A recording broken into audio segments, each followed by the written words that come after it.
आपल्या परिसरातील ताजी आणि महत्त्वाची अपडेट पाहिजे आहे तर मग आजच C24 तास या आपल्या YouTube चॅनलला लाईक करा, शेअर करा, सबस्क्राइब करा आणि बेल आयकॉनवरती क्लिक करायला अजिबात विसरू नका.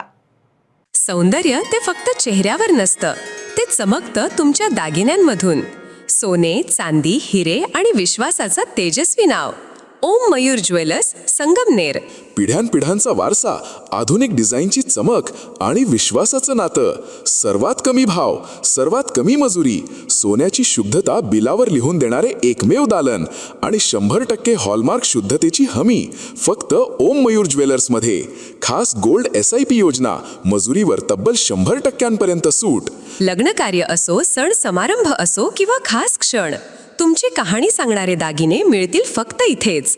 आता सुवर्ण बस्त्यासाठी नाही कुठली धावपळ, कारण संगमनेरमध्येच आहे दागिन्यांचा खजिना, नव्या डिझाईन्ससह विश्वासानं सजलेला. तुमच्या सौंदर्याचा हक्काचा दागिना, शुद्धता पडताळणी मशीन. दागिना घेताना फसवणुकीला नाही जागा, कारण तुमच्या विश्वासाची जबाबदारी घेतली आहे ओम मयूर ज्वेलर्स. ओम मयूर ज्वेलर्स म्हणूनच आजच भेट द्या. ओम मयूर ज्वेलर्स, अशोक चौक, संगमनेर. संपर्क 93712044. ओम मयूर ज्वेलर्स, स्वतंत्र पार्किंग सुविधा.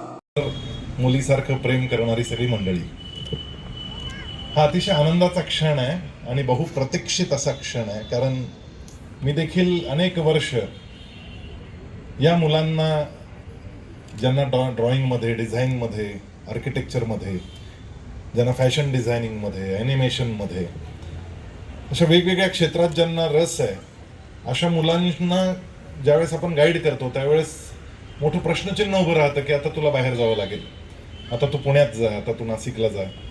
आणि तिथे काही नोन लोक जे आहेत त्यांच्याकडे आम्ही त्या मुलांना पाठवत होतो. पण ही फार चांगली सुविधा इथे उपलब्ध झाली की अनेक वर्ष ज्यांचा या क्षेत्रातला दांडगा अनुभव आहे, ज्यांनी या क्षेत्रातले अभ्यासक्रम तयार केलेत आणि एंट्रन्स एक्झाम कशा क्रॅक करायच्या या संदर्भातलं अतिशय शास्त्रशुद्ध अशा पद्धतीचं ट्रेनिंग, कोचिंग चालवत आहेत, त्या सिलिकाचं सेंटर आज या ठिकाणी उघडलं, त्याचं उद्घाटन झालं असं मी आधी जाहीर करतो. खरं सांगू का, मुलांचे पाय पाळण्यात दिसत असतात. लहानपणीच कळायला लागतं की या मुलाला कोणत्या गोष्टीत रस असेल. साधारणतः वयाच्या 10व्या वर्षापर्यंत मुलाचा कल हा अगदी स्पष्ट झालेला असतो. सहज तुम्हाला उदाहरण म्हणून सांगतो, आम्ही आधी मेन रोडला राहायचो. 2001 साली आम्ही मेन रोडवरून इकडे नव्या घरामध्ये शिफ्ट झालो. तर नवीन घर म्हटलं की प्रत्येकाच्या आयुष्यातला तो एक फार मौलिक असा प्रसंग असतो. या ठिकाणी जाधव साहेब समोर बसलेत, तेच तिथे प्रमुख होते ते सगळं बांधकाम करण्याच्या बाबतीत, आणि अगदी मनापासून सगळा खर्च चालला होता. वडील तसे आमचे खर्चाच्या बाबतीत काटकसरी होते, त्यामुळे ते प्रत्येक वेळेस विचारायचे मला, हे काय, ते केवढ्याला आणलं ते. तर त्यांना आम्ही 1/4च रेट सांगायचो जनरली. मग असं छान घर तयार झालं, त्याला एकदम लस्टर पेंट वगैरे सगळं केलं आणि मग आम्ही राहायला आलो. आणि त्याच दिवशी संध्याकाळी माझी बायको मला म्हणाली की जरा पोरांची खोली पाहून या, काय उपद्व्याप केलाय पोरांनी पहा. मी गेलो पाहायला गेलो तर आमच्या कन्यानं, ती आता पहिलीत होती, त्यावेळी बालवाडीत होती, पहिलीत होती, तर तिनं त्या सगळ्या लस्टर पेंटच्या भिंतीवर प्रचंड काही क्रेयॉनने काढून ठेवलं होतं. मी असा आवंडाच गिळला माझा. एवढा महागाचा पेंट केला आणि पहिल्याच दिवशी वाटोळं झालं. संताप असा उफाळून येत होता. काय बोलावं, फाडकने तोंडाखाली आवाज काढावा, काय करावं काही कळत नव्हतं. पण अक्षरशः सगळा राग त्या आवंड्याच्या सोबत मी गिळला आणि मी त्याला विचारलं की काय केलंस तू हे. तर ती म्हणाली, तुम्ही एवढे छान छान पेंटिंग आणले, सगळ्यांच्या खोल्यात लावले, तर मला वाटलं आपण एक छान पेंटिंग करून लावून टाकावं, म्हणून मी ते केलं म्हणाली. मी म्हटलं अगं पण हे सगळं असं थोडंसं गडबड आहे आणि पेंटिंग कसं असं फ्रेममध्ये लावायचं असतं, कागदावर काढायचं असतं, मी तुला कागद देतो, तो त्याच्यावर पेंटिंग काढ, मग ती मला विचारायला लागली तुम्ही लावणार कुठे ते सांगा आधी. म्हटलं मी माझ्या ऑफिसमधल्या केबिनमध्ये लावीन, पण ते चांगलं असलं तरच लावीन. मग तिनं प्रयत्न चालू केला, तिने फूल काढलं, पण त्या फुलाचे सगळे रंग इकडे तिकडे विखुरलेले होते, बाहेर गेलेले होते. मी त्याला सांगितलं असे बाहेर रंग गेल्यावर मी नाही लावत, मला एकदम परफेक्ट लागतं काम. मग ती अजून प्रयत्न करायला लागली आणि तिच्या इवल्यावल्या हातांनी ती प्रयत्न करायची की त्या क्रेयॉनचा रंग बाहेर जाता कामा नये. आणि असं 7, 8, 10 पेंटिंग झाल्यानंतर एक दिवशी तिला ते जमलं, तिचं एकही पेंट इकडं तिकडं बाहेर गेलेला नव्हता, अगदी व्यवस्थित फुल जमलं. मग तिने मला विचारलं, आता तरी तुम्ही लावणार का? म्हटलं मी नक्की लावणार. मग तिने मला अगदी व्यवस्थित माझ्या हातात ते दिलं आणि लावा म्हणाली. आणि मग येताना तिने बसच्या अटेंडंटला पटवलं आणि तिला सांगितलं त्या बस अटेंडंटला की मला ऑफिसला सोड मालपाणी हाऊसला, घरी नाही जायचं मला आज. आता त्यांनी फोन लावून घरी विचारून घेतलं सोडायचं की काय करायचं. तर तिच्या आईने सांगितलं की सोडून द्या तिला, तिथे फक्त वॉचमनला तिथे सिक्युरिटी गार्डला सांगा. ती उतरली, आतमध्ये आली आणि ती थेट माझ्या केबिनमध्ये आली पाहायला की मी खरंच लावलं की नाही लावलं. फॉर्च्युनेटली मी लावलेलं होतं, त्यामुळे तिला खूप आनंद झाला आणि ती म्हणाली की हे जरा लहान दिसतं तुमच्या एकूण केबिनच्या मानानं, तर मी थोडंसं मोठं करून आता वेगळं देईन, मग ते लावा तुम्ही. तर हे राहू दे म्हणे तोपर्यंत, पण मग मी मोठं तयार करते आता. आता ते केबिनच्या मानानं हे लहान आहे आणि याच्यापेक्षा मोठ्या साईजचं पेंटिंग इथे लागलं पाहिजे, हा जो सेन्स मी तिचा त्या दिवशी समजून घेतला. मला लक्षात आलं की या पोरीचे पाय पाळण्यात दिसत आहेत, ही चांगली डिझायनर होईल, कारण हिला स्पेशल इंटेलिजन्स आहे. हिच्या मनामध्ये आकारमान, दिशा, रस्ते. आता मला जर चित्र काढायला सांगितलं तर ते भयानक येईल, कारण मी माणसाचं चित्र जर काढलं तर कायम माझं तोंड मोठं होतं आणि हातपाय लहान होतात. काय कोणास ठाऊक, पण मला नाहीच जमत. पण तिचं मात्र परफेक्शन होतं. ती 7वी 8वीला आली तोपर्यंत तर ती फारच छान चित्र काढायला लागली. अनेक पुस्तकांच्या मुखपृष्ठांवर तिचं चित्र यायला लागलं. आता तर आम्ही लर्नगीतासाठी जे पुस्तक तयार केलं आहे, 14 भाषांमध्ये ती पुस्तकं प्रकाशित झाली आणि अक्षरशः लाखो कॉपीज त्याच्या गेल्या. त्या पुस्तकावर तिचं चित्र आलं. अनेक ठिकाणी तिला संधी मिळायला लागली. मग तिनं 12वी नंतर डिझायनिंगचं क्षेत्र निवडलं. सुरुवातीला ती पुण्यामध्ये डिझाईन शिकत होती, मग नंतर इटलीला गेली, मग तिथून स्पेनला गेली. आता सध्या ती अमेरिकेमध्ये आहे, शिकागोमध्ये. ज्या ठिकाणी स्वामी विवेकानंदांनी भाषण केलं ते शिकागोमधलं सर्वधर्म सभेचं जे ठिकाण आहे तिथे ते कॉलेज आहे आणि त्या कॉलेजमध्ये डिझायनिंगचा कोर्स चालतो. तिथे ती सध्या शिकते आहे आणि अगदी वेगळ्याच प्रकारचं थिंकिंग, वेगळ्या पद्धतीचं तिचं एकूण विचार जो आपल्याला खरंच सुचत नाही आणि अनेक वेळा आपल्याला असं वाटतं की अरे ही इतकी लहान असून हिला कसं काय हे सुचलं, असं थक्क व्हायला व्हावं, अशा पद्धतीचं काम ती करायला लागली. मग पुढचा प्रश्न असा निर्माण होतो की या मुलांचं करिअरचं काय. ठीक आहे, त्यांना आवडत होतं म्हणून त्यांनी ते निवडलं, पण यांचं घर चाललं पाहिजे, यांना चांगले पैसे मिळाले पाहिजे, यांना एक चांगलं जीवन मिळालं पाहिजे, त्याच्या बाबतीत काय होईल. तर तुम्हाला एक सहज उदाहरण म्हणून सांगतो. त्या ध्रुवमध्येच आपल्याच इथे असावा म्हणून एक फॅमिली आहे. तर त्यांचा मुलगा आमच्या शाळेमध्ये होता आणि तो खूप छान चित्र काढायचा. आर्ट एक्झिबिशनमध्ये कायम त्याचं चित्र हे फ्रंटला यायचं आणि खूप सुंदर असं चित्र तो काढायचा. पण गणितामध्ये त्याला फारशी गती नव्हती आणि त्यामुळे त्याची आई फार काळजीत असायची की हा कसं काय करेल, 10वीला पास होईल का, याला गणित बिलकुल जमत नाही. आणि अनेक वेळा ती यायची आणि सांगायची की थोडं गणिताची तयारी करा, नुसतं चित्र काढत बसलाय हा, काय चित्राने काय पोट भरणार आहे कायचं, याने इंजिनियर झालं पाहिजे वगैरे वगैरे असं सारखं सांगायची. मी 9वीला असताना मुलांना लिहायला लावतो की तुम्ही काय करणार आहात. वेगवेगळी मंडळी येऊन त्यांना भेटतात आणि वेगवेगळ्या करिअरविषयी गायडन्स देतात आणि मग त्यातून जे उत्तम आहे ते मुलं निवडतात.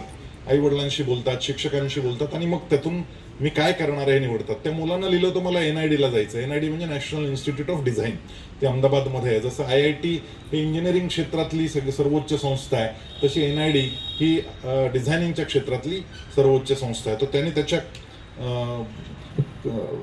गोलमध्ये, माझं लाईफ गोल काय, तर मला हे व्हायचं आहे, मी NID मध्ये जाणार. आता त्यांनी प्रयत्न केला भरपूर. संगमनेरमध्ये त्यावेळेस सिलिका नव्हती, सिलिका असती तर तो कदाचित गेला असता NID ला, पण त्याचा काही NID ला नंबर लागला नाही. आई परत आली, आता काय करणार, आता तुम्हीच सांगत होता याचं चांगलं होईल, पहा आता काय झालं.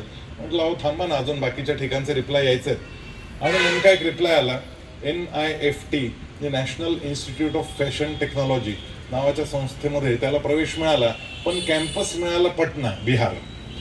परत आले दोघं माझ्याकडे, काय बिहारला पाठवायचं पोराला, असं कसं शक्य आहे, अहो तिथं काय कल्चर आहे का ते बिहारमध्ये, आम्ही नाही पाठवणार. अरे म्हटलं तुम्हाला बिहारमध्ये नाही पाठवायचं आहे, NIFT ला पाठवायचं आहे, तुम्ही जा, कॅम्पस पहा, पटलं तर ठेवा, नाही तर परत आणा.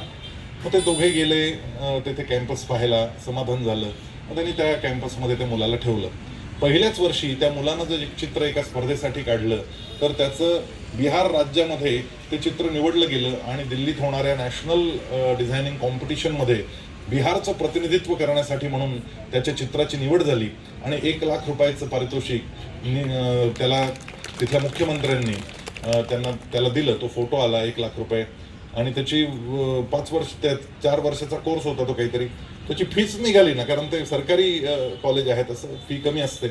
पण त्याला मोठं बक्षीस मिळालं. पालक खुश झाले, मी खुश झालो. म्हटलं बरं, भांड्यात जीव पडला आपला. कारण एखाद्या आईला आपण समजावून सांगतो की हा चांगलं करेल आणि त्यानं नाही केलं चांगलं तर घोटाळा होतो. अर्थात त्याला मार्कही चांगले पडले होते, 92% 10वीला पडले, त्याला 12वीलाही चांगले मार्क पडले. कॉमर्स करून तो डिझायनिंगमध्ये गेला. आता तिथे गेल्यानंतर दिल्लीत त्याचं एक्झिबिशन लागलं आणि दिल्लीमध्ये पण त्याला पहिलं बक्षीस मिळालं आणि दुबईत होणाऱ्या इंटरनॅशनल डिझाईन कॉम्पिटिशनमध्ये त्याची निवड झाली. हे सगळं फर्स्ट इयरमध्ये घडतंय. अजून 3 वर्ष तिथे त्याला काढायचं आहे. त्यामुळे ते घडल्यानंतर त्याला एक संधी मिळाली की भारतातले जे सर्वोत्तम डिझायनर्स आहेत त्याच्याबरोबर काम करण्यासाठी तो काही दिवस चेन्नईला होता, काही दिवस मुंबईत होता, काही दिवस बेंगलोरमध्ये होता आणि तिथल्या बेस्ट डिझायनर्सच्या सोबत काम करण्याची संधी त्याला मिळाली आणि उत्तम गुणांनी तो पासही झाला. त्याच्यानंतर एक दिवशी तो माझ्याकडे आला. तो मला म्हणाला की मी माझ्या लाईफ गोल्समध्ये लिहिलं होतं की मला NID मध्ये प्रवेश मिळेल.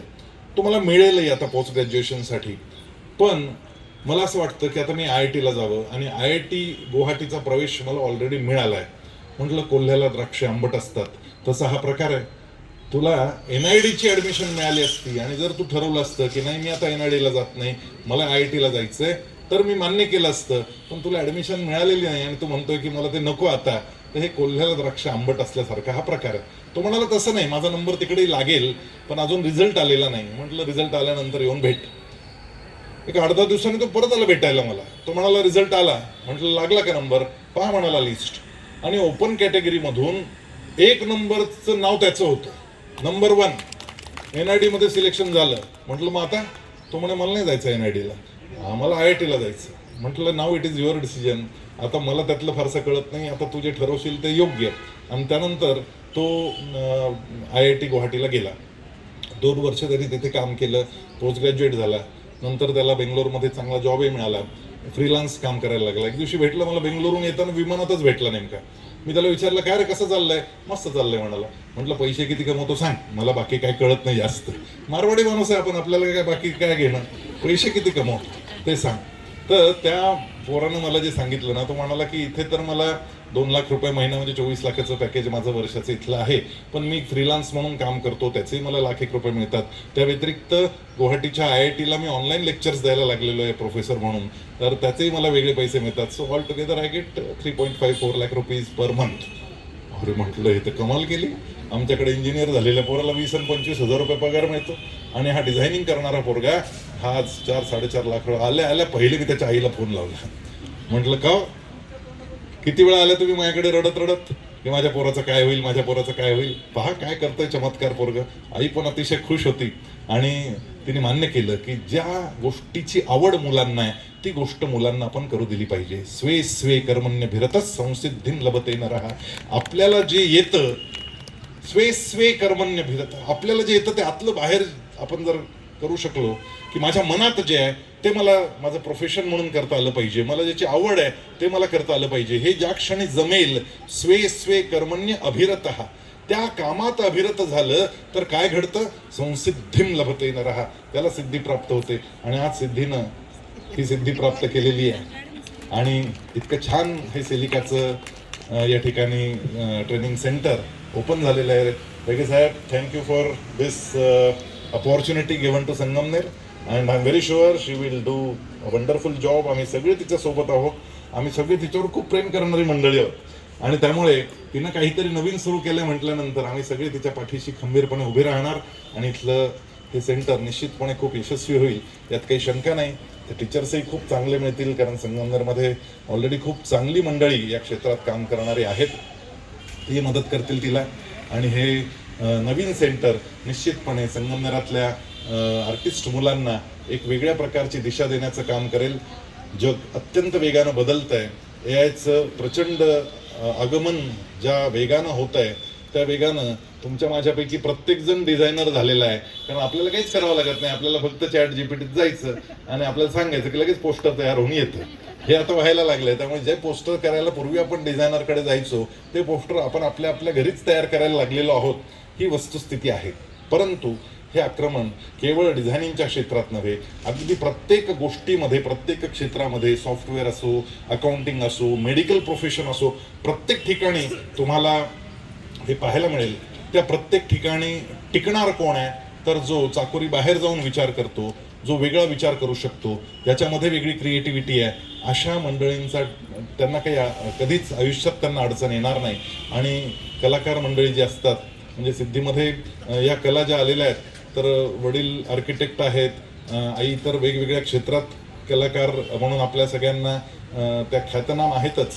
तर त्यांचं संगीत, त्यांचं ड्रॉइंग, असं सगळं तिच्यामध्ये ते जे आलेलं आहे आणि त्या घरातून मिळालेला जो वारसा असतो, तो वारसा ती आता पुढे चालवते आहे. ती स्वतः प्रॉडक्ट डिझायनर आहे आणि खूप छान अशा पद्धतीचं काम या सिलिका सेंटरमध्ये तिच्या माध्यमातून होईल, यात काही शंका मला नाही आहे. तिला आपल्या सगळ्यांच्या वतीनं मी मनःपूर्वक शुभेच्छा देतो आणि थांबतो.